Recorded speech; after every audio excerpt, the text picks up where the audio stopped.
Caminar, mantener el equilibrio y realizar las tareas más sencillas depende de una parte del cuerpo que muchas veces atendemos demasiado tarde: los pies. El dolor al caminar, una herida que no cicatriza, cambios en la piel, deformidades, problemas en las uñas, dificultad para utilizar zapatos, pueden ser todas señales de condiciones que afectan la movilidad, la independencia y la calidad de vida. La salud de los pies también está relacionada con la diabetes, la circulación, la prevención de caídas y, en los casos más graves, el riesgo de amputaciones. Hoy conoceremos cuándo debemos acudir a un podiatra, qué señales no podemos ignorar y cómo prevenir complicaciones, porque el pie no es un tema pequeño cuando está en juego nuestra independencia. Esto es Línea Directa con su servidor, el doctor Leo Valentín.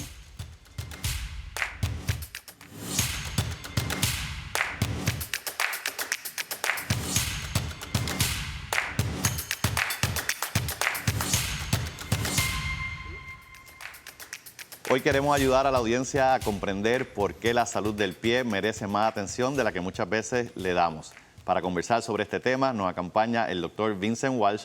Doctor, bienvenido a Línea Directa. Un placer tenerlo aquí y poder aprender un poquito más sobre la podiatría. Cuéntenos qué es la podiatría, qué ha sido, qué es hoy en día en cuanto a especialidad. Pues la podiatría es aquella especialidad dentro de la medicina que se dedica a atender tanto médica como quirúrgicamente el pie, sus problemas, sus condiciones y sus deformidades. La podiatría tiene sus comienzos en lo que se conoce hoy en día como la podología. La podología tiene sus primeros comienzos, sus primeros menciones tan temprano como en la Guerra Civil Americana, donde los podólogos de aquella época ayudaron a diseñar calzado para los soldados y ayudaron a tratar condiciones severas de hongo, que en aquella época y todavía hoy en día se conoce como trench foot. La podiatría hace ya aproximadamente como unos 125 años ha evolucionado de lo que se conocía como podología o los podólogos a lo que hoy en día es podiatría.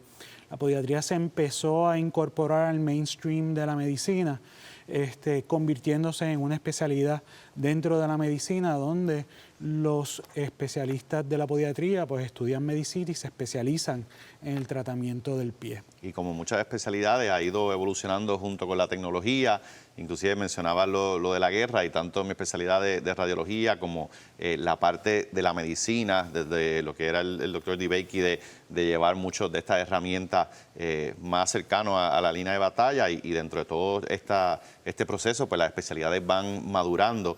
En cuanto a la podiatría, una cosa que veo bien beneficioso es que el paciente, por lo menos intuitivamente, puede saber cuál es el especialista para atender esas condiciones del pie. A veces en mi especialidad como radiología intervencional o otras especialidades eso no está tan claro porque son especialidades que se han definido de una manera quizás muy técnica y entonces pues pierde ese enlace a veces con la anatomía que estamos hablando. En cuanto a esa evolución, estos procedimientos, entiendo que han ido desde procedimientos más conservadores, unos más quirúrgicos y también mucho seguimiento del paciente en distintas etapas, o sea que hay varias edades de los pacientes que se atienden con usted. ¿Qué nos puede decir del paciente típico, si hay uno o si es tan variado que son un grupo? Mira, la podiatría se ha caracterizado en tiempos recientes en incorporar varias especialidades dentro de la medicina en un solo área del pie. La visión es un poquito diferente de otros especialistas donde nosotros incorporamos desde dermatología, ortopedia, cirugía reconstructiva, trauma, cirugía plástica y otras especialidades, las hemos incorporado todas a tratar el pie. Eso quiere decir que hay podiatras, ¿verdad?, que se especializan desde niños hasta adultos y otros como mi persona que nos especializamos en pie diabético. Y la idea del paciente típico pues puede variar de un podiatra a otro, ¿verdad? Puede ser que un día tú tengas un paciente que es un paciente pediátrico visitando tu oficina y otro día tú tengas un paciente geriátrico con ulceraciones en el pie y problemas vasculares que requieren entonces la atención de un podiatra especializado. Tenemos una imagen que creo que puede ser muy ilustrativa sobre lo que es un pie normal y lo que puede ser un pie ya afectado por estas condiciones que podemos ver en el típico paciente que quizás visita su clínica. Cuéntanos un poquito sobre qué estamos viendo aquí. Sí, podemos hacer una comparación entre dos tipos de pie. En el pie a mano derecha se puede identificar un pie que es rígido, que está creando puntos de presión y está predispuesto a ulceraciones, a diferencia de un pie normal que el pie normal tiende a ser flexible y tiende a adaptarse bien a la pisada del paciente y a las posibles presiones que pueden ocurrir a través de él.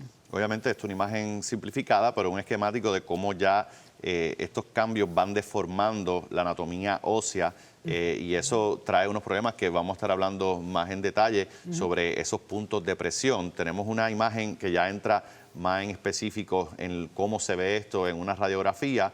Esta segunda imagen está mostrando ¿qué está mostrando en un tipo de paciente de podiatría en este caso? Este es un paciente que llega a la oficina con una condición de pie plano y juanete, que el pie plano es la causa número 1 para deformidades de juanete y los juanetes se pueden traducir o pueden llevar a ulceraciones en la planta del pie, en la base del dedo gordo. Aquí se le puso al paciente un implante extraóseo para controlar el movimiento en la articulación subtalar, que lo que hace es que se produzca nuevamente el arco del paciente. Y entonces el tornillito que se ve distal a nivel de la cabecita del primer metatarso es para fijar y corregir la deformidad de juanete. Excelente. Tenemos otra imagen que vamos a seguir, que nos muestra un poquito más detalles sobre la especialidad. Estamos aquí viendo otro tipo de procedimiento. ¿Qué estamos viendo aquí? Pues mira, esta es una cirugía que en la podiatría se considera como un forefoot reconstruction o una reconstrucción del antepié. Este paciente presentaba una deformidad compleja de un juanete que estaba deformando la columna medial del pie, dedos de martillo o dedos contraídos de martillo, y lo que se conoce también como un Taylor's bunion o en español un juanetillo desastre los que cosen. ¿Okay? Y aquí pues este paciente se le hizo una reconstrucción completa del antepié, aliviando los dolores y aliviando las presiones. Este paciente cuando llega a la oficina, la queja principal es que no podía usar zapatos. Okay. Que es bastante variado el tipo de procedimiento que estamos viendo, distintas articulaciones, que a veces puede pasar desapercibido el nivel de complejidad que hay, y todas estas articulaciones pues son muy distintas desde el punto de vista de fisiología, pues operan bastante distintos. Creo que tenemos tiempo en este segmento para una imagen adicional y para discutir aquí algo que quiero después abundar en lo que va a ser el segundo segmento, porque es algo donde tenemos la oportunidad de nosotros colaborar como especialistas sobre este tipo de pacientes. ¿Qué estamos viendo aquí? Pues mira, este es un paciente que tiene dedos de martillo, los dedos de contracción de martillo. Aquí podemos ver a lo que puede degenerar estos deditos, que es una úlcera dorsal en el segundo dedo, y ya estamos viendo cambios isquémicos en este paciente. Se están viendo los deditos que se están viendo cianóticos o blancuzcos y el pie se está viendo como que con rubor o enrojecido. Este paciente llega a la oficina y con una queja de hongo, es lo que le dicen que tiene, una infección interdigital de hongo, y cuando es examinado pues nos damos cuenta que el paciente tiene un problema isquémico o un problema vascular severo y tiene entonces cianosis o el comienzo de gangrena en sus deditos. Sí, nosotros en cuanto a esto, cuando son deditos, a veces pues es quizás más propenso para el paciente, quizás minimizarlo porque lo está viendo como algo pequeño en un área anatómica. Sin embargo, es bien interesante ver cómo todas estas presentaciones pueden variar. Estos pacientes, yo entiendo que pueden tener esa deformidad y tienen ese problema que a veces hablamos, diabetes mezclado con mala circulación. Entonces, pues todo ¿verdad? Se hace un compounding y se va complicando esa condición y pues ambas contribuyen a que entonces pase esa ulceración y se presenta así en la oficina, igual que también el paciente del pie diabético que tiene una infección, puede ser una infección que sí sea hongo y sea en la uña, y pues igual puede ir complicándose, ya sea por su condición de diabetes o mala circulación o ambas. Así que esos pacientes llegan a la oficina y a veces estos son los primeros signos y podemos decir el tip of the iceberg de qué está pasando en este tipo de paciente. ¿Cómo usted maneja este paciente si es la primera vez que llega a su oficina? Bueno, definitivamente el paciente hay que hacerle un examen completo y estos pacientes diabéticos que presentan estas complicaciones vasculares hay que hacerle un estudio vascular. Aquí inmediatamente se alerta a lo que yo llamo el TIM. El TIM en estos pacientes diabéticos incluye no solamente el podiatra, sino el especialista en circulación, incluye al internista del paciente, el endocrinólogo, y también una de las profesiones que a veces no pensamos en ella, la persona que se dedica a la dieta o los dietistas, que es sumamente importante para la diabetes. En cuanto a la parte de los zapatos de estos pacientes, obviamente entiendo que hay una gama bastante variada, pero cuéntenos cuál es el espectro de esto, desde plantillas, zapatos especiales, qué recomendaciones usualmente vemos que pueden ser beneficiosas para estos pacientes antes de llegar a esto, pero aún cuando están en esta etapa, ¿cómo podemos ayudarles? Pues mira, la mayoría de los zapatos que se encuentran en las tiendas comerciales no son zapatos que son en realidad adecuados para tratar estas condiciones. Estos son zapatos que son diseñados para pies normales y para quedar cómodos, ¿okay? Ya cuando tenemos complicaciones de deformidades digitales o deformidades del pie complicadas entonces en un paciente diabético, tenemos que recurrir a lo que llamamos comúnmente zapatos ortopédicos o zapatos diabéticos. Estos zapatos pueden ser desde zapatos que son diseñados desde un principio para este tipo de pacientes o zapatos que son hechos a la medida. Hay pacientes que con un zapato prefabricado, pues se puede acomodar bien el pie y evitar puntos de presión y ulceraciones, pero hay otros pacientes que las deformidades son tan severas que requieren entonces un diseño completo de un zapato y hacer un zapato hecho a la medida. ¿Es más común esa necesidad de customizado versus que sea un zapato específico o vemos ambos? O sea, pues mira, en realidad debería ser más común que lo que estamos viendo, los zapatos customizados. Okay. El problema son los costos, ¿okay? Y que pues, los planes médicos pues, no les gusta gastar mucho en estos zapatos. Lo más que vemos son los zapatos que son prefabricados y hay muchas veces que se le da a los pacientes estos zapatos y en verdad no son los más adecuados para ese tipo de paciente que tienes frente a ti. Uno tiene que pelear un poquito para conseguir entonces lo que el paciente necesita adecuadamente. Lo mismo con las plantillas. Las plantillas de estos zapatos prefabricados son generalmente plantillas prefabricadas. Y estos pacientes, yo le diría que por lo menos en el 70-75% de las veces requieren plantillas hechas a la medida para poder entonces evitar ulceraciones y evitar problemas. Este tema me interesa mucho porque hemos visto esta dinámica en muchas áreas de la medicina donde todo este tratamiento cada vez más customizado, obviamente en un sistema a veces burocrático, de aprobaciones, todas esas cosas, pues encuentra un poco de colisión, pero es muy interesante ver cómo a veces muchos pacientes al tener ambas o dos deformidades o dos tipos de condiciones, pues no va a encajar necesariamente en algo que sea manufacturado o al por mayor, por así decirlo, y quizás la necesidad esa de ser más específico y creo que lo vemos cada vez más en más especialidades. Así que, bueno, amigos, al regresar vamos a estar hablando sobre esto, pero específicamente un enfoque más adentrado al pie diabético, la parte vascular y qué hacemos con la circulación para proteger el pie y mejorar la movilidad. Esto es Línea Directa con el doctor Leo Valentín.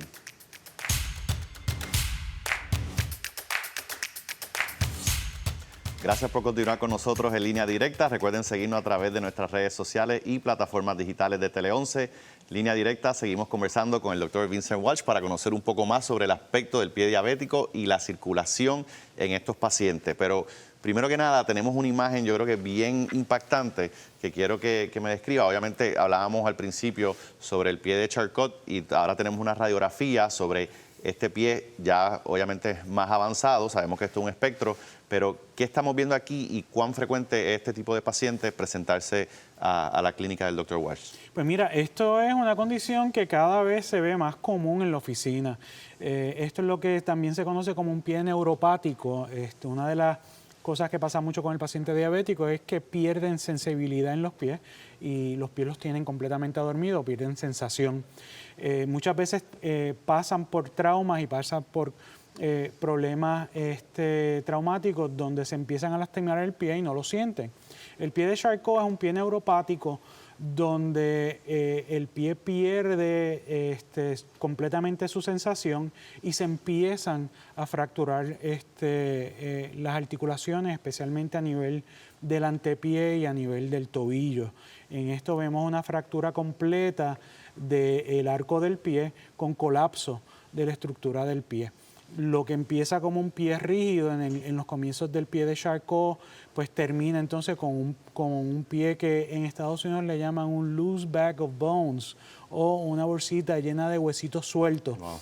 Estos pies son uno de los más problemáticos para tratar, especialmente cuando esto todavía progresa más y empiezan a desarrollar ulceraciones, porque son pies que son bien altos en posibilidades de amputación. Hablando de ulceraciones, podemos ver aquí cómo hay una proyección hacia la parte inferior y eso es parte de las úlceras que muy frecuente vemos en esa planta del pie y a veces son esos problemas compuestos, que ahí entra lo que hablábamos de cómo tenemos que quizás tener un zapato especial, proteger eso, pero como usted bien mencionaba, esto es un problema compuesto donde el paciente no está necesariamente sintiendo lo que está pasando en este pie y puede llegar ya bastante avanzado. Una parte que nosotros vemos en mi práctica con la resonancia magnética es que estos pies, la necrosis de este pie y la distinción con la osteomielitis, a veces no es una distinción que es tan fácil de hacerla, hay que tener una correlación bastante con la clínica y hay una necrosis del hueso en muchas áreas que con o sin infección, pues obviamente sabemos que ese hueso está sumamente afectado. Cuando ya tenemos el componente de infección, pues obviamente complica todo este panorama y entonces ahí es que requiere verdaderamente este approach multidisciplinario donde qué vamos a hacer para controlar el daño y poder mejorar este pie y evitar la progresión. Obviamente estamos enseñando una imagen sumamente avanzada, pero es importante recordarle a los compañeros que esto no se presenta así de la nada, o sea, es un proceso y a veces en esas radiografías iniciales que obtiene usted en su clínica podemos ver ya ciertos cambios más sutiles que a usted le levantan bandera de qué puede estar pasando, igual que me imagino que la parte de la diabetes, usted especializándose en el pie diabético, ¿qué puede decir que es un enfoque que usted le da más énfasis a este tipo de pacientes? Bueno, este tipo de pacientes definitivamente el enfoque es eliminar los puntos de presión y corregir la deformidad lo más posible. Hoy en día la podiatría ha incorporado mucho lo que se conoce hoy en día como cirugía ortoplástica, donde se ha incorporado cirugía reconstructiva ortopédica con cirugía plástica para tratar estas ulceraciones y estos puntos de presión y estas deformidades. Y con esto hemos logrado salvar muchísimos pies que antes no podíamos salvar. Son pacientes que son complejos, son pacientes que hay que controlarle la diabetes, así que envolver al médico primario y al endocrinólogo es de suma importancia.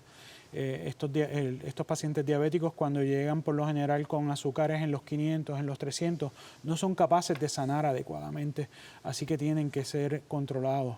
Y lo otro es la cirugía periferovascular, ¿verdad? Y las especialistas vasculares. Si no tenemos circulación llegando al pie o la circulación adecuada, no importa lo que tratemos de hacer, el pie simplemente no va a sanar. Hablando de eso, como si fuera poco, dentro de toda esta parte compuesta, tenemos un video muy impresionante de un paciente que estábamos viendo que tiene insuficiencia vascular, pero específicamente enfermedad arterial periférica. ¿Qué estamos viendo ahí? Pues mira, esto es un paciente que llegó con ulceritas en los dedos y se pensaba que lo único que estaba envuelto era la circulación a los dedos. Pero cuando uno le hace un examen de compresibilidad capilar, se puede ver la isquemia que ya está ocurriendo en todo el pie. Tarda en volver esa circulación al color normal. Sí. Al hacerle presión. Le hace presión a la piel, como aparece ahí, se ocurre ese blanching y entonces la piel para volver a ponerse rojita se tarda varios segundos, que es indicativo de que hay un problema vascular severo a nivel de la pierna. Yo tuve un paciente muy parecido recientemente y una parte de la neuropatía es que el paciente tenía lo que describiríamos como rest pain, con la diferencia de que ese dolor, ¿verdad? El dolor al descanso, no era tan fácil para él detectarlo por la neuropatía. Entonces, pues tiene todo este problema compuesto y a veces es esa ulcerita pequeña la que primero le detecta de que tiene un problema y por eso visita a un especialista, pero no necesariamente se detecta la circulación a primera instancia, son esos signos secundarios. Así que viene ese paciente, usted detecta ese alerta desde el punto de vista de nosotros con la arteriografía vascular, pues podemos tener unas ondas de sonido y tener una idea de qué está pasando y entonces pues ir intercambiando información, particularmente con relación a los procedimientos que ustedes están planificando y cómo podemos optimizar ese paciente antes o después del procedimiento de podiatría para ir entonces ganando terreno y poder controlar todo esto que está pasando. Es muy, muy impresionante esa parte vascular y cómo se complementa con toda la podiatría y los pacientes que lo visitan a usted. Definitivamente, en los últimos 20 años se han desarrollado técnicas que nos permiten salvar pies que antes no se podían. Sí, y desde el punto de vista, cubrimos la diabetes, el pie diabético, también está el paciente que realmente tiene enfermedad arterial periférica y no necesariamente tiene diabetes, pero puede presentar de una manera parecida porque la insuficiencia le va a causar ese problema para entonces sanar toda esa úlcera. En cuanto a los pacientes se presentan a la clínica y ese manejo de una condición así, ¿qué puede esperar el paciente de recuperación para muchos de estos procedimientos? ¿Son procedimientos ambulatorios? ¿Algunos requieren más estadía? ¿Cómo se ve eso en el espectro? Pues mira, hay procedimientos, especialmente cuando uno coge estas condiciones temprano, que pueden ser atendidos de una forma ambulatoria y pueden ser resueltos en un tiempo corto, considerablemente corto. El problema es cuando el paciente espera mucho. Y desgraciadamente a nosotros a veces nos llegan pacientes que llevan varios meses, tanto como 6 meses, 1 año, con una ulceración y con las complicaciones que esto trae. Y esto es lo que lleva entonces a amputaciones y lleva también a hospitalizaciones de largo tiempo y a recuperaciones largas.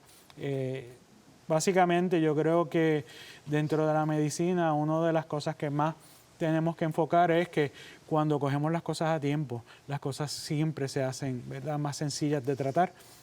Cuando dejamos que algo corra por más tiempo, pues entonces vamos a estar más tiempo tratando de resolverlo. Totalmente de acuerdo. Bueno, amigos, al regresar cerramos con recomendaciones prácticas para evitar complicaciones y preservar la movilidad y cuidar mejor de la salud del pie. Ya regresamos.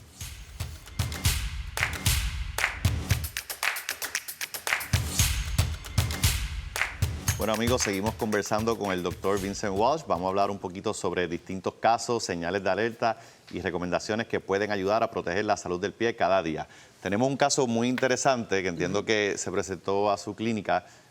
Vamos a mostrar esta imagen para poder describir un poquito sobre qué estamos viendo aquí. Yo veo eso que puede ser algo típico de los pacientes que pueden ver, donde está ocurriendo algo en la uña y este paciente se presenta a su clínica. Este paciente se presentó a mi clínica referido por su médico primario. Es un paciente de aproximadamente 45 años de edad que se presenta con esa mancha en la uña. El médico primario me lo envía a mi oficina pensando que es un hongo en la uña y lo ha estado tratando con medicamentos tópicos para el hongo por aproximadamente 1 año, 1 año y medio.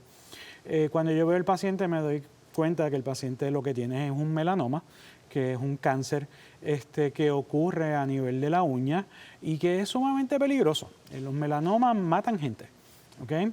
Esto es un ejemplo de algo que puede parecer bien sencillo. Este paciente no tenía dolor, no tenía mucho problema, simplemente le molestaba la descoloración de la uña.